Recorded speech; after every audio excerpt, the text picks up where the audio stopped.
alone in his cell. He was only permitted to eat with a spoon. Whenever Manning was moved outside his cell, he was shackled with metal hand and leg restraints, and accompanied by at least two guards. The entire facility was locked down. He was not allowed to speak to other inmates, and if he attempted to do so, he was stopped. Manning was permitted only 20 minutes of the sunshine call. Quote, aside from a 3 to 5 minute shower, this would be the only time he would regularly spend outside his cell. During the sunshine call, he would be brought to a small concrete yard and permitted to walk around the yard in hand and leg shackles. While being accompanied by a brig guard at his immediate side, the guard would have his hand on Manning's back. 2 to 3 other guards would also be present observing Manning while he walked in figure eights. He was not permitted to sit down or stay stationary.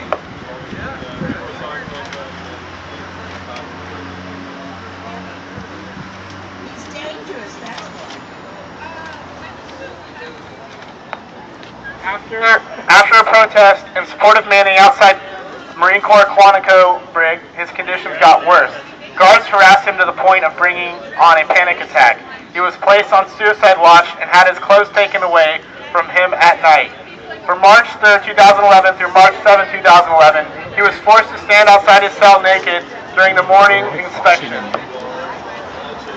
How involved was Lieutenant General Flynn in determining these unjustifiable conditions of confinement? During the last hearing, Coombs disclosed that Flynn was given detailed reports of minor details.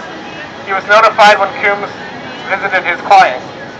Further, the commander at Quantico said in one email that all decisions to relax confinement needed to be approved by Flynn. This was known up and down the chain of command at Quantico. The Quantico command had been told that they needed to do so. As the Coombs motion states, keep PFC Manning subjected to the most rigorous conditions possible. So no matter what the psychiatrist recommended, week after week, month after month, nothing ever changed because everyone at the brig had their marching orders from who in turn had his marching orders from someone higher up in the chain of command.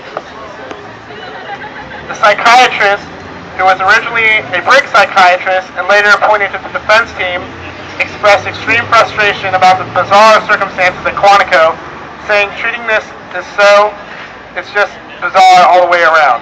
I'm not surprised that they would become so intrusive because I'd be concerned about what that looks like later on.